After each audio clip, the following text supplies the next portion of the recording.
Time to check out a Stan Kraychik mystery, Book 5. Author, Grant Michaels. Publisher, St. Martin's Press, New York, 1996. Narrator, Eric Ost. Chapter 12. Jerry was taken for questioning by Lieutenant Sanfuentes, while part of his crew stayed on and continued their search, as though hoping to uncover more incriminating evidence. For my part, having dealt with the police 3 times that day, once with a dead body, I decided to spend a little time trying to enjoy my vacation, so I headed toward Old Mallory Square on the Gulf side of town. A sprawling luxury hotel, the Pier House, ran along the water for a good stretch of the shore there. Part of the hotel grounds was a network of boardwalks that interconnected numerous decks and outdoor bars. Some of them built quite high for an unobstructed view of the Gulf. At the far end of one boardwalk, I found an outdoor cafe overlooking the nearby marina. I sat under a small umbrella-shaded table near the railing, and then found myself staring directly down onto a couple of lunching at an outdoor table below me. It was Ken Kimball and the Countess Ralalinska, whose turban that afternoon was jungled red silk. The odd thing was, both people were talking into cellular telephones while toying with their respective lunches. Perhaps they'd inadvertently phoned each other without realizing they were having lunch together. The distance and the breeze prevented me from hearing them, except for the few sibilant consonants that made their way up to where I was sitting. A few minutes later, Ken put his phone away, while the Countess continued her conversation. So they were separate calls, after all. Neither person noticed me, not until someone on my level of the deck ran noisily across the wooden planks to my little table. "Boston!"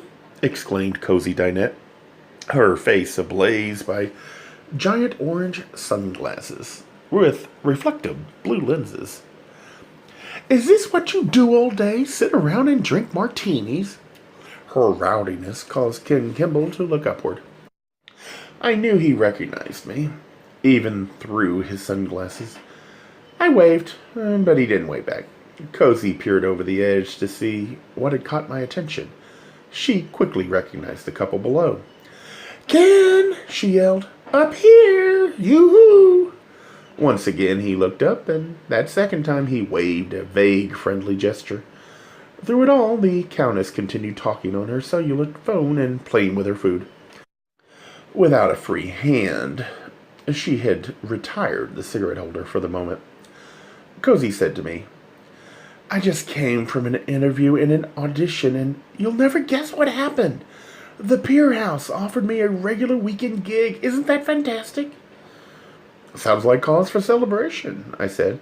I had heard that the Pier House was the most prestigious of the large hotels on Key West.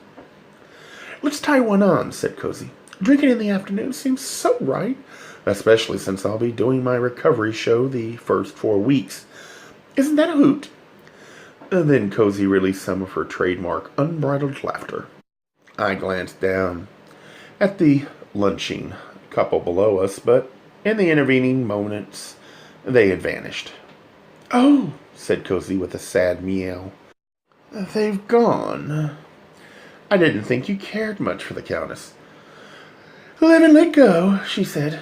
"Why hold a grudge?" "A grudge for what?" I said. "For her still being alive," replied Cozy, "while Peter Willits is dead." "You can't blame her for that," I said. "No," said Cozy. "Oh, I miss him terribly." Her mouth drooped slightly, reflecting a sadness I had never seen on her face. Peter was my best friend of all. No one knew him like me. "Boston, I took care of him in the hospital. I would have nursed him right up to the end and held his hand until he died, except Augusta got a restraining order put on me and Ken," and Cozy stopped herself. "Hey, Boston, let's get some champagne. I want to celebrate my new gig." So we ordered a bottle of champagne and a gargantuan platter of grilled prawns. While we waited, I told her I was still trying to get a copy of Peter Willits' will. "Why?" said Cozy. "It's obvious that the motives are there." Motives for what? Killing Augusta? I said. Why do you care about that? Said Cozy. Are you working for the cops or something? Or something, I said quickly. Let's just say I like to know what's going on in other people's lives. Maybe it's from being a hairdresser so long. All those fumes went to my head, and I got addicted to gossip. Jeez, said Cozy. That's even flimsier than Dan White's Twinkie defense. And look what happened to him. But I'm a good guy. Cozy, honest, I am. I hope so, she said. Well, if snooping around in other people's wills is your ideal of vacation fun, I can tell you pretty much what everyone was supposed to get from Peter. You can. Sure. I was on the laundry list along with the rest of them. Well, then start at the top, I said. I recall that Jerry Takir had told me no one got a complete copy of the will. Perhaps Cozy had compiled her own, after coercing the pieces of information from everyone else. Number one, said Cozy, would be me, and you already know I was supposed to get the Crow's Nest guest house. Right, I said, and Jerry Takir the Echo Me Gallery. I thought you didn't know anything, said Cozy. I know a few things. Cozy slid her orange-framed sunglasses to the tip of her nose for a moment and aimed her pale blue eyes onto me. Any others you already know? I don't want to waste my breath here. Laura Hope and Joshua Ateem were supposed to get the Fleming Lemming. You've been busy, said Cozy. I bet your facts are slightly off. In Boston, the Fleming Lemming was for Laura alone, without Josh. Why was that? I said. Ask them, said Cozy, and she lifted the shades back over her eyes.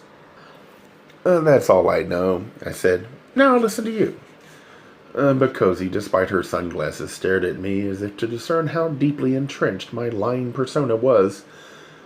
Apparently, Jerry Takir and I were not the only practitioners of psycholoading, the psycho-sponge. Unfortunately, that's also when the food and champagne arrived, so the details of Peter's will were superseded by Cozy's raving about the grilled seafood. She drained her first glass of champagne like a cool summer beverage. I refilled it and then toasted to best friends and new lies. She drank up with me, then popped a fat shrimp into her mouth. I prompted her to continue the list of Peter's legatees. Was the Countess getting anything? I said. I mean, besides the air conditioning in her shop. Try Blue Water Tours, said Cozy, noshing on another plump crustacean. It's the biggest fleet with the biggest boats. She didn't get the shop, I said. That shop never belonged to Peter. And then Cozy said, You know, Boston, I'm not sure I should be telling you this. Why not? I said. What can I do? It's only information, and I'm harmless. I refilled her glass. Still, she said, Are you hiding something? Aren't we all? She said. And then she took a deep breath and told me that Ken Kimball and Edsel Sham were to be joint owners of the Gulf Coast Playhouse. It was Peter's only mistake, she said. Mistake? Cozy explained. Those two guys would never be able to run a theater together. Ken would want to keep it a cozy little community playhouse, and Ed would go for Hollywood glitz. In Key West, Cozy said, Mr. Sham is a very ambitious man. You seem to know him well. That was my mistake, said Cozy. She emptied her third glass of champagne. Well, that's the end of the laundry list. But what about the Twin Palms, I said. The what? She said. Was it the Twin Palms in Peter's will, too? Who told you that? Said Cozy. I guessed it, I said.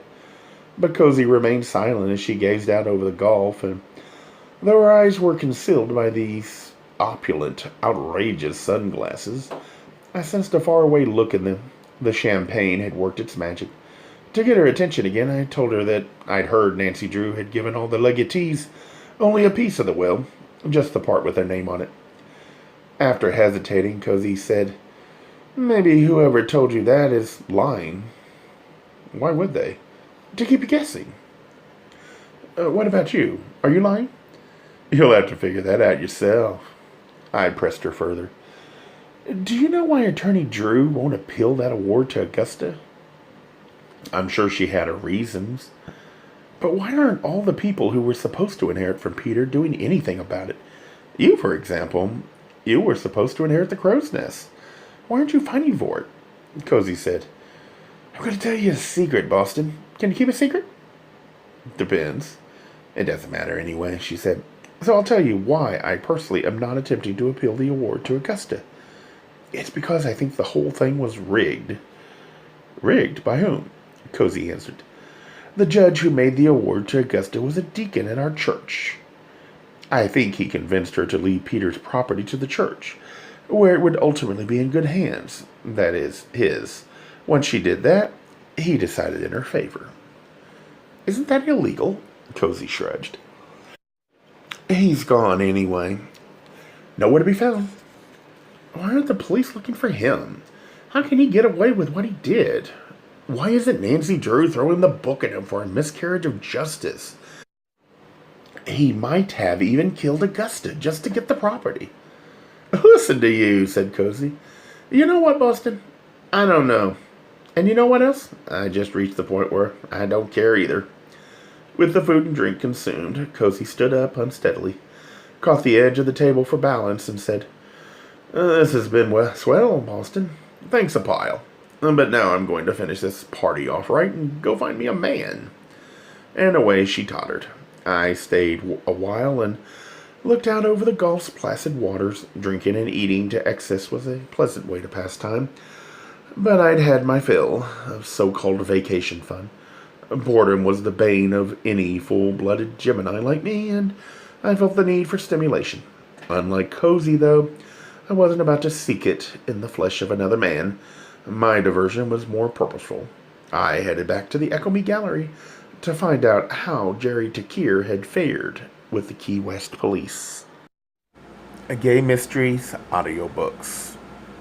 I think it is easy to hate a label, but a face humanizes the word. So this effort is twofold. To offer comfort to those like myself that your world didn't end because you don't fit into the view of acceptable society on both sides. And in hopes of helping those with family that are LGBTQ, that it doesn't mean we are aliens from the child they once knew. Reassure them so they can maybe be supportive at the same time, being true to their values.